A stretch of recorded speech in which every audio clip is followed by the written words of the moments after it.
This is Anthony with Vapehead, and I wanted to do a quick review of the Kanger T3S tank. Um, these are the small little tanks. You can see that on this one I actually bored the holes out a little bit bigger for the airflow on this one. It's the only one that I actually did that with. I have two of these tanks. The other one I've got sitting on my BTR, and it's still got the normal size holes for it for the airflow. These are 3 milliliter tanks. They're single coil basically. They are bottom feeders, which make them a little bit nicer. One thing that I had to do with mine, and you may or may not have to do it with yours, because I was getting a little bit of a gurgle, nothing hugely bad, but I was getting a little gurgle. And what I had to do was, if you look inside, you can see the little cap right there. I actually took one of my old rubber seals off of an old coil, and I put it on backwards, basically is what I did. I had the one at the bottom, and then I took the other one and I flipped it upside down and I put it on, and it puts it right on there and seals it up, so you don't have anything kind of leaking in, because the rubber seals will, after a little while, they'll get old, and even if you have the thing rebuilt, unless they replace this, you're going to have a little bit of a leakage. And I always usually try to fix that before it ever happens. That way I don't have to worry about it. But this is a bottom feeder tank. One little tip: when you go to fill this thing up, you may want to take a Q-tip and shove it down in the drip tip real good and tight, and then fill your tank up, because if you don't, you're going to get some that's going to leak down into your hand, and you don't really want that. That's one of the bad sides to this particular tank. Otherwise, honestly, I have really not much to say as far as anything bad about these. You do have to kind of clean the drip tip out every now and then. After you've hit it a few times, it'll get some condensation up here, so you may want to, take a Q-tip and kind of dab it down in there and clean that out. They vape really well. Like I said, they're just the single coils. You can probably, I'm pretty sure, put a dual coil in it. It's not going to make that much of a difference, other than maybe a little bit more vapor production, but they work really well. They're more of the low grade tanks, truthfully. But one thing I have noticed is, no matter how hard I hit this, and I hit them pretty hard sometimes, it doesn't matter how hard you hit it, you're not going to get that burning taste after you hit it 2 times and you go back and you try it that 3rd time, and you get a little bit of a burning taste because the coal's gotten so hot it's actually burning the juice. This one doesn't do that. No matter how hard you hit it, I have not been able to get it to burn the juice yet, and I've hit it like 3 or 4 times in a row. And these may be low-end tanks by some people's standards, because you can pick them up on eBay. You can buy them for you can get like 5 of them for like $15, which is not a bad price for 5 of these. But as far as doing what they're supposed to do, these are pretty top grade on my personal opinion. Like I said, you can hit it 2 or 3 times, and I'll show you.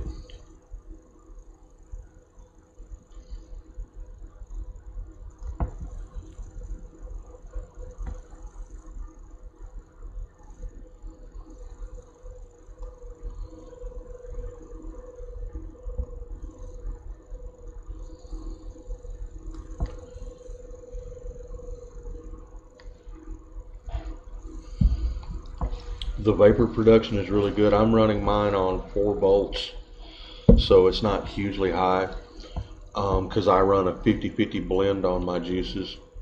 But like I said, I can hit that thing 3 or 4 times, and it never never gives me that burnt taste, or at least it hasn't yet. Now, granted, that wears your coil down quicker, but what I did was is I wanted to test it just to see, because the other tanks I have, like the Kanger Aero tank and the iClear 30 that come with my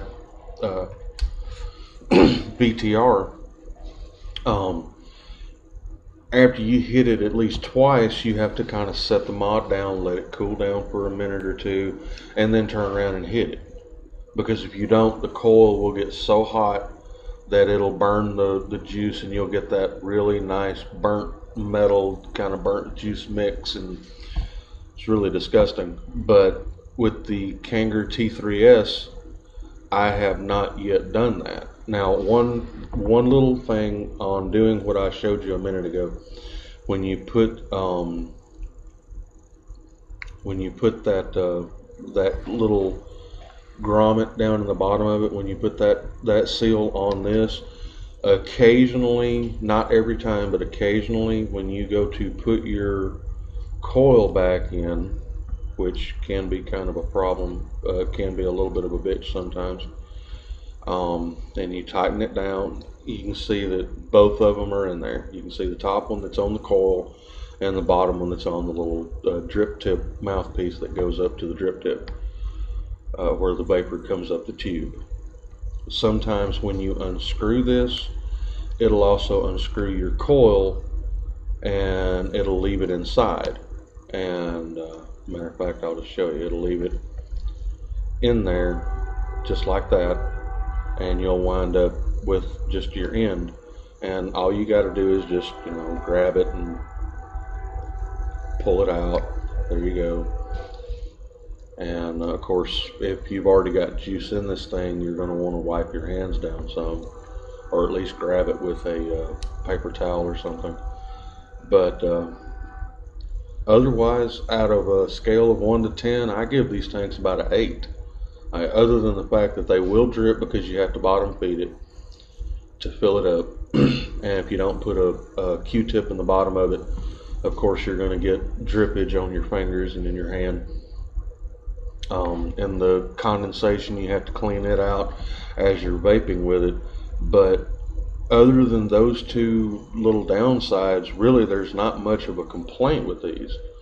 I mean, you don't see very many people doing a review on them. Like I said, that they're really considered, kind of low-grade tanks. But in my personal opinion, these little tanks, as low-grade as they may be, are better than the Aero tank, which is put out by Kanger, and are better than the Pro tanks, which are put out by Kanger.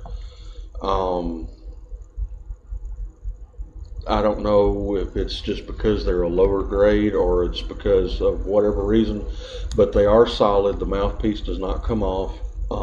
They're just plastic. So if you're going to think about vaping anything citrus, don't do it in this tank. If you happen to have a Pro tank with a glass tank or an iClear with a glass tank, then use those, but do not put anything citrus inside of this because it will rupture the tank. Excuse me. These are really, really good. I use these two. This one happens to be empty because I just wanted to be able to show it to you guys. They're really good tanks though. I like them. And like I said, you can buy them on eBay all day long. You can get them in packs of 5 for like 15 bucks. And eBay's doing the free shipping, so 15 bucks is 15 bucks. That's all you're paying. And you get them in assorted colors. Some of them, they carry them. You can pick the colors you want: blue, green, yellow, purple, orange, clear, whatever. I have a clear one and a purple one. But yeah, they're good tanks. And if you've got, if you haven't tried one and you want to give it a shot, be my guest. Go ahead and go to if you want to, just try one, go to eBay and buy one. They're just a couple of bucks, and have them shipped to you, and give it a shot and see what you think. But otherwise, that's my little quick review on these, the Kanger T3S. Keep on vaping.